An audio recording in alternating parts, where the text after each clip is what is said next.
ابدال، اصفیاء، اتقیاء، شیخ الحدیث، شیخ التفسیر، بڑے بڑے اللہ کے ولی اور نیک لوگ اپنی عبادت، اپنی ریاضت اور مخلوق خدا کی خدمت سے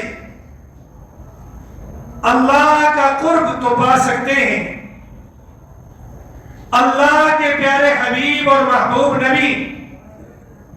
صلی اللہ علیہ وآلہ وسلم کا قرب تو پا سکتے ہیں،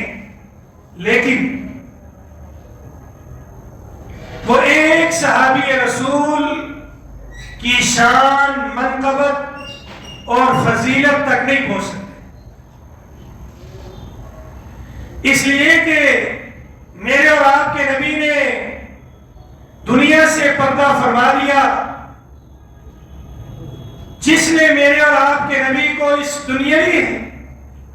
حیات کے اندر اپنی آنکھوں سے دیکھا، دیدار کیا، ایمان لایا، اور پھر اسی حالت میں کہ وہ ایمان پر تھا، اس کی وفات ہوئی، انتقال ہوا، وہ صحابی رسول کہلاتا ہے۔ بعد میں آنے والے تابعی تو بن سکتے ہیں، بعد میں آنے والے تبع تابعی تو بن سکتے ہیں،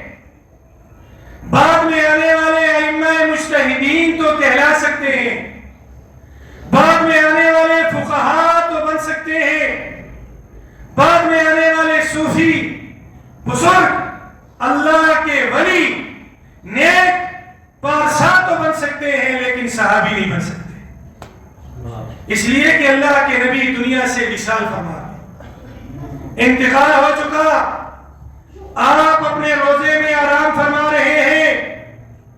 ظاہری دنیا سے آپ تشریف لے گئے، اب بعد میں آنے والے سارے ولی، بعد میں آنے والے سارے کتب، بعد میں آنے والے سارے نیک لوگ، حتیٰ کہ بڑے بڑے علماء، شیوخ، وہ اپنے تقوی، طہارت، اپنی ریاضت، اپنی عبادت اور مخلوق خدا کی خدمت سے اللہ کا قرب تو پا سکتے ہیں، لیکن صحابی رسول کے اس عہدے پر فائز نہیں ہو سکتے۔ اس لیے اہل سنت کا یہ عقیدہ ہے، یہ نظریہ ہے کہ ساری دنیا کے اولیاء، اصفیاء، نیک لوگ، بزرگ یہ ترازو کے ایک پلڑے میں آ جائے اور دوسرے پلڑے میں ایک صحابی رسول جس نے ایمان کی حالت میں اللہ کے نبی کا دیدار کیا اور ایمان کی حالت میں اس کا انتقال ہوا، اس ایک صحابی رسول کا مقابلہ ساری دنیا کے اصفیاء، اتقیاء، نیک لوگ نہیں کر سکتے، یہ طے شدہ بات ہے۔ اور پھر صحابہ میں یہ بات بھی یاد رکھیے کہ بعض لوگوں نے میرے اور آپ کے نبی کی قربت میں لمبا زمانہ پایا، بعض لوگوں نے میرے اور آپ کے نبی کی صحبت میں تھوڑا وقت گزارا، بعض صحابہ میں تو وہ تھے جنہوں نے ایک نماز نہیں پڑھی، ایک روزہ نہیں رکھا، ایک حج نہیں کیا، کوئی صدقہ و خیرات نہیں کیا، کوئی اور نیکی کا کام نہیں کیا، صرف میرے اور آپ کے نبی پر ایمان لائے، اس سے پہلے کہ نماز کا وقت ہوتا، اس سے پہلے کہ ان کی زندگی وفا کرتی اور وہ رمضان کے روزے پاتے، اس سے پہلے کہ وہ صاحب استطاعت ہو کر حج کا زمانہ پاتے، اس سے پہلے کہ وہ صاحب نصاب ہو کر زکوٰۃ ادا کرتے، اس سے پہلے کہ وہ عوام اور امت کے اندر جا کر صدقہ و خیرات کرتے، خدمت خلق کرتے، ویلفیئر اور نیکی کے کام کرتے، ان کا انتقال ہو گیا۔ ایمان لائے میرے اور آپ کے نبی کے ہاتھ پر، میرے اور آپ کے نبی کا دیدار ہوا، پھر اس سے پہلے کہ یہ سارے نیک کام وہ کرتے ان کا انتقال ہو گیا. کوئی نماز نہیں، کوئی روزہ نہیں، کوئی حج نہیں، کوئی زکوٰۃ نہیں، وقت ہی نہیں ملا، زندگی نے وفا نہ کی. تب بھی علماء اہل سنت کا یہ نظریہ ہے کہ یہ صحابی رسول ہے، اس کا مقابلہ ساری زندگی نفل پڑھنے والا، ساری زندگی اطاعت و بندگی کرنے والا، ساری زندگی ریاضت کرنے والا، بعد میں آنے والا کوئی شخص نہیں کر سکتا. اس لیے کہ اس سے کل قیامت والے دن اس کی عبادت، اس کی ریاضت، اس کی اطاعت، مخلوق خدا سے اس کا تعلق، یہ سارے اعمال اس وجہ سے تلیں گے کہ اس کو جنت ملے یا جہنم. لیکن اگر وہ صحابی رسول ہے تو اس سے اس کی نمازوں کے بارے میں، اس کی زکوٰۃ کے بارے میں، اس کی ریاضت کے بارے میں اور اس کی خلوت اور جلوت کے بارے میں نہیں، بلکہ اس کو کل قیامت والے دن جب رب کے سامنے پیش کیا جائے گا تو رب تعالی اس سے یہ پوچھیں گے، تو نے میرے نبی کے چہرے کو دیکھا، تو نے میرے نبی کی قربت کو پایا،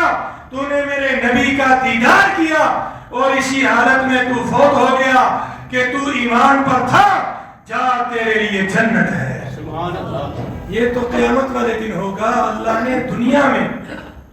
ایسے صحابی رسول کے لیے اعلان فرما دیا، کبھی رضی اللہ عنہ ورضوا عنہ کہا، کبھی اولئک هم المفلحون کہا، کبھی اولئک هم الراشدون کہا، کبھی اولئک هم المؤمنون حقا کہا، کبھی اولئک هم المتقون کہا، کبھی اولئک حزب اللہ کہا، اور کبھی یہ کہ فرمایا فَإِنْ آمَنُوا بِمِثْلِ مَا آمَنْتُمْ بِهِ فَقَدْ اهْتَدَوْا. لہذا یاد رکھیے، بعد میں آنے والے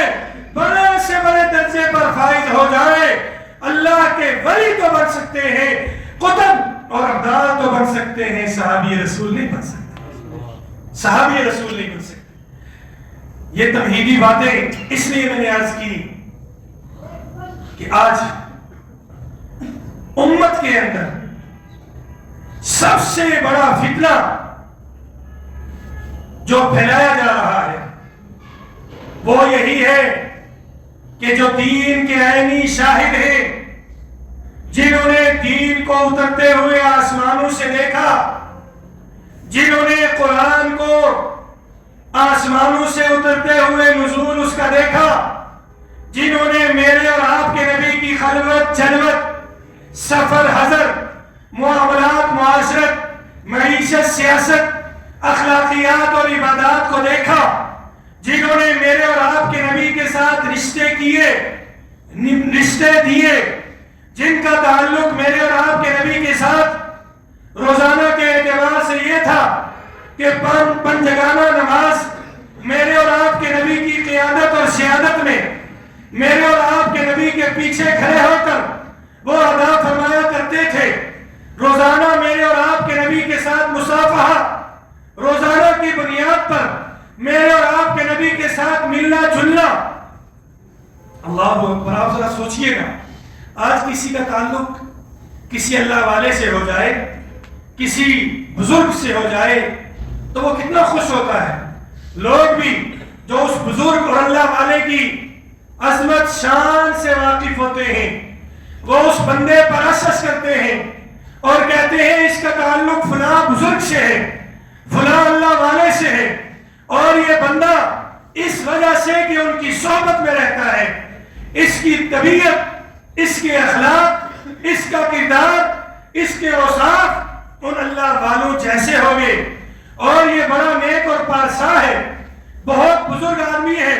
یہ اللہ والوں کی صحبت اختیار کر کے گویا دیندار کہلاتا ہے.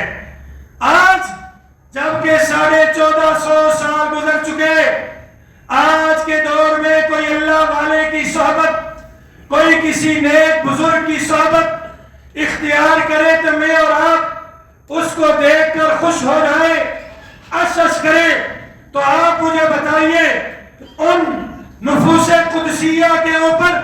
میں اور آپ اور میرے ماں باپ، میری آل اولاد کیوں قربان نہ ہو، جن کی صحبت، جنہوں نے صحبت پائی